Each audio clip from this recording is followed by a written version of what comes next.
नमस्कार। दोपहर समाचार में आपका स्वागत है।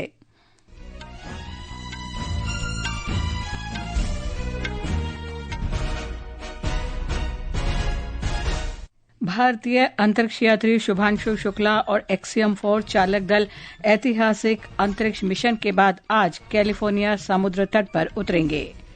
विदेश मंत्री डॉक्टर सुब्रमण्यम जयशंकर ने शंघाई सहयोग संगठन के अन्य सदस्यों के साथ पेइचिंग में चीन के राष्ट्रपति शी जिनपिंग से भेंट की। डॉक्टर जयशंकर आज तियानजिन शहर में संगठन के विदेश मंत्रियों के साथ बैठक में भाग लेंगे। राष्ट्रपति द्रौपदी मुर्मू ने कहा, वर्ष 2047 तक विकसित भारत का लक्ष्य प्राप्त करने में शिक्षा की महत्वपूर्ण भूमिका होगी। केंद्रीय मंत्री प्रहलाद जोशी ने कहा, भारत का स्वच्छ ऊर्जा कार्यक्रम केवल पर्यावरणीय उद्देश्य ही नहीं बल्कि राष्ट्रीय मिशन है। मौसम विभाग ने राजस्थान और जम्मू कश्मीर के कई हिस्सों में मूसलाधार बारिश का अनुमान व्यक्त किया। और शतरंज में 4 भारतीय महिलाएं फिडे महिला विश्व कप के प्री क्वार्टर फाइनल में पहुंची। दोपहर समाचार के साथ मैं लवलीन निगम। भारतीय अंतरिक्ष यात्री शुभांशु शुक्ला एक्सियम 4 मिशन के 3 अन्य यात्रियों के साथ आज पृथ्वी पर लौट रहे हैं। अंतर्राष्ट्रीय अंतरिक्ष स्टेशन से उनकी ये वापसी 18 दिन बाद हो रही है। चारों यात्रियों ने स्पेसएक्स ड्रैगन से 22 घंटे की यात्रा कल शुरू की। अनुमान है कि ये सभी आज भारतीय समयानुसार दोपहर बाद 3 बजे कैलिफोर्निया तट पर उतरेंगे। अंतरिक्ष स्टेशन से विदाई पर शुभांशु शुक्ला ने इस यात्रा को अविश्वसनीय बताया। It has been an incredible journey. I did not imagine all this when I started on Falcon 9 on 25th. The team that is standing behind me, you guys have made it really special for us being here on the station. It was an incredible joy to be here and working alongside with a bunch of professionals like you. I would like to thank my country and all their citizens for supporting this mission, all the colleagues at ISRO who have worked tirelessly in developing all the protocols, the science and the outreach activities. विदेश मंत्री doctor Subramaniam Jaishankar ने आज Beijing में Shanghai सहयोग संगठन के सदस्यों के साथ चीन के राष्ट्रपति शी जिनपिंग से भेंट की। सोशल मीडिया पोस्ट में डॉक्टर जयशंकर ने बताया कि उन्होंने चीन के राष्ट्रपति को भारत और चीन के आपसी संबंधों से जुड़ी हाल की घटनाओं की जानकारी दी। विदेश मंत्री आज तियानजिन शहर में शंघाई सहयोग संगठन के विदेश मंत्रियों की बैठक में हिस्सा लेंगे। डॉक्टर जयशंकर 2 दिन की चीन यात्रा पर कल राजधानी पेइचिंग पहुंचे थे। विदेश मंत्री ने कल चीन के विदेश मंत्री वांग यी के साथ बैठक की थी। बातचीत में सीमा पार जाने वाली नदियों के मामले में सहयोग करने और जल संबंधी डेटा उपलब्ध कराना दोबारा शुरू करने की आवश्यकता पर बल दिया गया। राष्ट्रपति द्रौपदी मुर्मू ने कहा है कि भारत का राष्ट्रीय लक्ष्य वैश्विक महाशक्ति बनना है। उन्होंने कहा कि देश ने आधारभूत ढांचे, स्वास्थ्य देखभाल, अंतरिक्ष विज्ञान और टेक्नोलॉजी, आर्टिफिशियल इंटेलिजेंस और अन्य क्षेत्रों में काफी तरक्की की है। राष्ट्रपति ने कहा कि 2047 तक विकसित राष्ट्र बनने के लक्ष्य को हासिल करने, राष्ट्र निर्माण और भारत के भविष्य को आकार देने में शिक्षा की निस्संदेह केंद्रीय भूमिका है। कटक के राबिन शाह विश्वविद्यालय के 13वें दीक्षांत समारोह में राष्ट्रपति द्रौपदी मुर्मू ने आज कहा कि पिछले 5 वर्षों में लड़कियों का प्रदर्शन लड़कों की तुलना में ज्यादा बेहतर रहा। ये महिला सशक्तिकरण से महिलाओं का विकास दर्शाता है। This year, girl students have topped in 21 out of 27 departments. Over the last 5 years, girl students have consistently outperformed boys in academics. At the postgraduate level, the number of girl students who topped was more than 3.5 times that of the boys. This reflects India's shift from women empowerment to women-led development. राष्ट्रपति ने Rabin Shah girls high school की 3 इमारतों के पुनर्विकास कार्य की आधारशिला भी रखी। स्किल इंडिया मिशन की आज 10वीं वर्षगांठ मनाई जा रही है। प्रधानमंत्री नरेंद्र मोदी ने 2015 में इस योजना की शुरुआत की थी।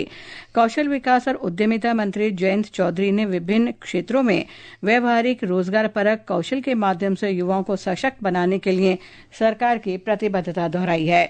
हमारे संवाददाता ने बताया है कि केंद्र सरकार ने पिछले 10 वर्षों में युवाओं में कौशल विकास को बढ़ावा देने के लिए कई कदम उठाए हैं। कौशल विकास मंत्रालय ने अपनी विभिन्न योजनाओं के माध्यम से 6 करोड़ से अधिक युवाओं को सशक्त बनाया है ताकि उनके लिए रोजगार के नए अवसर पैदा हो सकें। प्रधानमंत्री कौशल विकास योजना के तहत 2015 से अब तक 38 क्षेत्रों में 1 करोड़ 60 लाख से अधिक युवाओं को प्रशिक्षण दिया गया। इनमें से 45% महिलाएं हैं और युवाओं का एक बड़ा हिस्सा अनुसूचित जाति, अनुसूचित जनजाति और अन्य पिछड़ा वर्ग से आता है। इन योजनाओं के तहत युवाओं को निर्माण, पारंपरिक शिल्प, स्वास्थ्य सेवा, सूचना प्रौद्योगिकी और इलेक्ट्रॉनिक्स जैसे क्षेत्रों में प्रशिक्षण दिया जा रहा है। दीपेंद्र कुमार, आकाशवाणी समाचार, दिल्ली। उद्योग और अंतर्राष्ट्रीय व्यापार संवर्धन विभाग ने राष्ट्रीय स्टार्टअप पुरस्कार के 5वें संस्करण के लिए आवेदन मंगाए हैं। स्टार्टअप इंडिया कार्यक्रम के अंतर्गत ये एक महत्वपूर्ण पहल है। राष्ट्रीय स्टार्टअप पुरस्कार कृषि, स्वच्छ ऊर्जा, फिनटेक, एरोस्पेस, स्वास्थ्य, शिक्षा, साइबर सुरक्षा जैसे अनेक क्षेत्रों में दिए जाते हैं। 2016 में शुरू किए गए स्टार्टअप इंडिया कार्यक्रम में भारत के उद्यम क्षेत्र को बदल कर रख दिया है। ये समाचार हमारी वेबसाइट www.newsonair.gov.in और हमारे न्यूज ऑन एआईआर ऐप पर भी उपलब्ध हैं। देश में अब 50% स्थापित बिजली क्षमता गैर पारंपरिक ईंधन स्रोतों से चालित है और भारत ने यह लक्ष्य निर्धारित समय से 5 वर्ष पहले ही हासिल कर लिया है। नवीन और नवीकरणीय ऊर्जा मंत्री प्रहलाद जोशी ने कहा है कि भारत का स्वच्छ ऊर्जा कार्यक्रम केवल एक पर्यावरणीय उद्देश्य नहीं बल्कि एक मिशन भी है। एक रिपोर्ट। ये उपलब्धि बताती है कि देश जलवायु परिवर्तन की रोकथाम और टिकाऊ विकास के प्रति संकल्पित है और स्वच्छ ऊर्जा को अपनाने की गति लगातार बढ़ रही है। नवीन और नवीकरणीय ऊर्जा मंत्री प्रहलाद जोशी ने बताया कि भारत जलवायु समाधान की दिशा में एक नजीर पेश कर रहा है और लक्ष्य को 5 वर्ष पूर्व हासिल करना प्रत्येक भारतीय के लिए गर्व की बात है। श्री जोशी ने कहा कि प्रधानमंत्री नरेंद्र मोदी के नेतृत्व में भारत स्वच्छ ऊर्जा को अपनाकर एक बेहतर भविष्य का मार्ग प्रशस्त कर रहा है और यह दूरदर्शी नेतृत्व तथा उत्तरदायित्व के बोध के कारण संभव हुआ है। उन्होंने कहा कि पीएम कुसुम, पीएम सूर्य घर, मुफ्त बिजली योजना, सौर पार्क विकास और राष्ट्रीय पवन सौर हाइब्रिड नीति से स्वच्छ ऊर्जा को बल मिला है। प्रति व्यक्ति कार्बन उत्सर्जन कम होने के बावजूद स्वच्छ ऊर्जा को अपनाने में हुई यह प्रगति मूल्यवान है और भारत G20 के उन चंद देशों में शामिल है जो जलवायु परिवर्तन की रोकथाम के अपने संकल्प को पूरा करने की दिशा में आगे बढ़ रहे हैं। समाचार कक्ष से कुमार राधारमन। केंद्रीय सड़क परिवहन और राजमार्ग मंत्री नितिन गडकरी ने उद्योग जगत के हितधारकों से कॉरपोरेट सामाजिक उत्तरदायित्व CSR गतिविधियों को बढ़ाने के लिए सामाजिक आर्थिक ऑडिट करने का आग्रह किया। वे आज नई दिल्ली में 12वें राष्ट्रीय CSR शिखर सम्मेलन और CSR टाइम पुरस्कार समारोह को संबोधित कर रहे थे। उन्होंने कहा कि यदि उन्नत तकनीक का संसाधनों पर सही तरीके से उपयोग किया जाए तो ग्रामीण परिस्थितियों में बदलाव लाया जा सकता है। कि CSR की व्याप्ति काफी बड़ी है, पर विशेष रूप से रूरल, एग्रीकल्चर, ट्राइबल इस सेक्टर में जल, जमीन, जंगल और जानवर आधारित काम करने की खूब आवश्यकता है। तो इसलिए जो और सामाजिक, आर्थिक, शैक्षणिक रूप से और पिछड़े हुए हैं, वो जो last man of the society है, उनके पास परिणामकारक रूप से अगर हम जाएंगे और केवल हम सेवा तो करते रहे पर सेवा से ज्यादा उनके प्रशिक्षण और स्किल को डेवलप करके उनके अपने पैरों पर अगर खड़ा करते हैं तो फिर हमें ज्यादा दिन उसके लिए कुछ करने की आवश्यकता नहीं होती। श्री गडकरी ने कार्यक्रम में विभिन्न क्षेत्रों में सामाजिक उत्तरदायित्व संबंधी पहलों के लिए कंपनियों और संगठनों को पुरस्कार भी प्रदान किए। अमेरिकी बहुराष्ट्रीय ऑटोमोटिव कंपनी टेस्ला ने अपने मॉडल Y इलेक्ट्रिक वाहन के लॉन्च के साथ भारतीय बाजार में प्रवेश कर लिया है। कंपनी ने आज मुंबई में अपना पहला शोरूम खोला। महाराष्ट्र के मुख्यमंत्री देवेंद्र फडणवीस ने उद्घाटन समारोह में भाग लिया और टेस्ला को महाराष्ट्र में अनुसंधान और विकास तथा विनिर्माण संयंत्र स्थापित करने को आमंत्रित किया। कई वर्षों से जिसका इंतजार हम कर रहे थे वो टेस्ला कार आज टेस्ला ने मुंबई से लॉन्च की है। हमने उसका स्वागत किया है। अभी अभी उसका उद्घाटन भी हमने किया है। टेस्ला मुंबई में एक्सपीरियंस सेंटर के साथ साथ डिलीवरी की व्यवस्था, लॉजिस्टिक्स की व्यवस्था और सर्विसिंग की व्यवस्था ये सारी खड़ा कर रहा है। संयुक्त राष्ट्र महासचिव एंटोनियो गुतेरेश ने बताया है कि 2030 की समय सीमा तक केवल 35% सतत विकास लक्ष्य ही पूरे होने की राह पर हैं। उन्होंने कहा कि वैश्विक विकास आपातकाल समय सीमा को पूरा करने में बड़ी बाधा है। एक रिपोर्ट। सतत विकास लक्ष्य 2025 रिपोर्ट जारी करते हुए अंतोनियो गुतरश ने कहा कि सतत विकास का 2030 का एजेंडा अपनाए हुए 10 वर्ष बीत चुके हैं। उन्होंने शिक्षा, स्वच्छ ऊर्जा, डिजिटल पहुंच और सामाजिक सुरक्षा में उपलब्धियों के साथ साथ बाल विवाह में कमी और महिलाओं की बढ़ती भागीदारी पर प्रकाश डाला। हालांकि 80 करोड़ से ज्यादा लोग अब भी अत्यधिक गरीबी में हैं और लगभग 18% लक्ष्य पीछे हैं। उन्होंने कहा कि जलवायु परिवर्तन, ऋण संकट और संघर्ष प्रगति में बाधा बन रहे हैं, जिससे गाजा, यूक्रेन, सूडान और पश्चिम एशिया में शांति का आह्वान हो रहा है। समाचार कक्ष से कनकलता। जापान ने परिस्थिति के अनुकूलन होने पर रूस के साथ शांति वार्ता फिर शुरू करने की इच्छा व्यक्त की है। एक समाचार एजेंसी को दिए साक्षात्कार में मॉस्को में जापान के राजदूत अकीरा मूतो ने कहा कि स्थिर संबंधों के लिए दोनों देशों के बीच क्षेत्रीय मुद्दों का समाधान कर शांति समझौता करना आवश्यक है। ये समाचार आकाशवाणी से प्रसारित किए जा रहे हैं। ताज़ा समाचार जानने के लिए आप हमारे social media handle @AIR news Hindi को फॉलो कर सकते हैं। मौसम विभाग ने आज राजस्थान और जम्मू कश्मीर के कुछ स्थानों पर अत्यधिक बारिश का अनुमान व्यक्त किया है।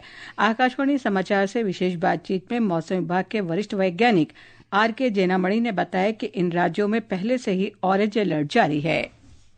राजस्थान का इलाका है, भारी बारिश का ऑब्जर्व हुआ है। पूर्व भारत की बात करें तो बिहार फेवी टू बेरिए भी भारी बारिश का संभावना है। इसी के साथ साथ जो वेस्ट कोस्ट का मानसून है थोड़ा एक्टिवेट हुआ है। कोंकण, गोवा, मध्य महाराष्ट्र, केरला और कोस्टल कर्नाटक ऑरेंज कलर का वार्निंग है 15 और 16 जुलाई। बिहार में मतदाता सूची के विशेष गहन पुनरीक्षण अभियान के दौरान 6 करोड़ 60 लाख से अधिक मतदाताओं ने अपने फॉर्म जमा कराए हैं। ये राज्य के 7 करोड़ 89 लाख मतदाताओं का 83.66% है। राष्ट्रीय कैडेट कोर आज 77वां स्थापना दिवस मना रहा है। इसकी स्थापना युवाओं में चरित्र निर्माण, भाईचारा, सेवा के आदर्शों और नेतृत्व के गुणों का विकास करने के उद्देश्य से की गई थी। एनसीसी कैडेटों को देश की सशस्त्र सेनाओं से सहयोग के लिए भी प्रशिक्षित किया जाता है। एक रिपोर्ट। 16 अप्रैल 1948 को एनसीसी अधिनियम के माध्यम से राष्ट्रीय कैडेट कोर का गठन हुआ। इसका औपचारिक उद्घाटन स्कूलों और विश्वविद्यालयों में ग्रीष्मावकाश के बाद उसी वर्ष 15 जुलाई को हुआ। एनसीसी के गर्ल्स डिवीजन की शुरुआत 1949 में हुई। इसके बाद 1950 में बॉम्बे और कोलकाता में एयर स्क्वाड्रन के साथ एयर विंग और 1952 में एनसीसी का नेवल विंग शामिल किया गया, जिससे कोर में सभी सेवाओं का प्रतिनिधित्व पूरा हुआ। स्वतंत्रता के बाद से एनसीसी अपने 77 वर्ष पूरे कर रहा है। राष्ट्रीय कैडेट कोर का उद्देश्य राष्ट्रीय स्तर पर एक युवा संगठन बनाने की आवश्यकता को पूरा करना है, ताकि युवाओं में चरित्र, अनुशासन, नेतृत्व के गुणों के विकास के साथ साथ जीवन के सभी क्षेत्रों में उन्हें बेहतर नागरिक और भावी नेता बनने के लिए प्रशिक्षित किया जा सके। आकर्षिता सिंह, आकाशवाणी समाचार, दिल्ली। ओडिशा के मुख्यमंत्री मोहन चरण मांझी ने 20 वर्षीय छात्रा की मौत के जिम्मेदार लोगों के खिलाफ कड़ी कार्रवाई का आश्वासन दिया है। बालेश्वर स्थित फकीर मोहन स्वायत्त महाविद्यालय की छात्रा ने एक फैकल्टी सदस्य द्वारा कथित यौन उत्पीड़न के विरोध में आत्मदाह का प्रयास किया था और कल देर रात एम्स भुवनेश्वर में उसकी मौत हो गई। उन्होंने मृतक छात्रा के परिवार को 20 लाख रुपए की अनुग्रह राशि देने की भी घोषणा की। जम्मू कश्मीर के डोडा जिले में पोंडा इलाके में हुई सड़क दुर्घटना में मरने वालों की संख्या 5 हो गई है। 5 वर्ष के एक बालक को गंभीर चोट के कारण जम्मू के सरकारी मेडिकल कॉलेज भेजा गया है। 11 अन्य लोगों का स्थानीय अस्पताल में इलाज हो रहा है। कांग्रेस अध्यक्ष और राज्यसभा में विपक्ष के नेता मल्लिकार्जुन खड़गे ने आज राज्यसभा के सभापति और उपराष्ट्रपति जगदीप धनखड़ से उनके निवास पर भेंट की। सोशल मीडिया पोस्ट में श्री खड़गे ने कहा कि विपक्ष 21 जुलाई से शुरू हो रहे राज्यसभा के अधिवेशन को उपयोगी बनाना चाहता है। राष्ट्रपति द्रौपदी मुर्मू बृहस्पतिवार को नई दिल्ली में प्रतिष्ठित स्वच्छ सर्वेक्षण 2024-25 पुरस्कार प्रदान करेंगी। आवास और शहरी मामलों के मंत्रालय ने बताया कि इस वर्ष कुल 78 पुरस्कार प्रदान किए जाएंगे। आर वैशाली और हरिका द्रोणावल्ली ने जॉर्जिया के फिडे शतरंज महिला विश्व कप के प्री क्वार्टर फाइनल में प्रवेश कर लिया है। कुनेरो हम्पी और दिव्या देशमुख पहले ही अंतिम 16 में पहुंच चुकी हैं। अंत में मुख्य समाचार एक बार फिर। भारतीय अंतरिक्ष यात्री शुभांशु शुक्ला और XCM-4 चालक दल ऐतिहासिक अंतरिक्ष मिशन के बाद आज कैलिफोर्निया समुद्र तट पर उतरेंगे। विदेश मंत्री डॉक्टर सुब्रमण्यम जयशंकर ने शंघाई सहयोग संगठन के अन्य सदस्यों के साथ पेइचिंग में चीन के राष्ट्रपति से भेंट की। राष्ट्रपति द्रौपदी मुर्मू ने कहा, वर्ष 2047 तक विकसित भारत का लक्ष्य प्राप्त करने में शिक्षा की महत्वपूर्ण भूमिका होगी। मौसम विभाग ने राजस्थान और जम्मू कश्मीर के कई हिस्सों में मूसलाधार बारिश का अनुमान व्यक्त किया। इसके साथ ही दोपहर समाचार का ये अंक समाप्त हुआ। नमस्कार।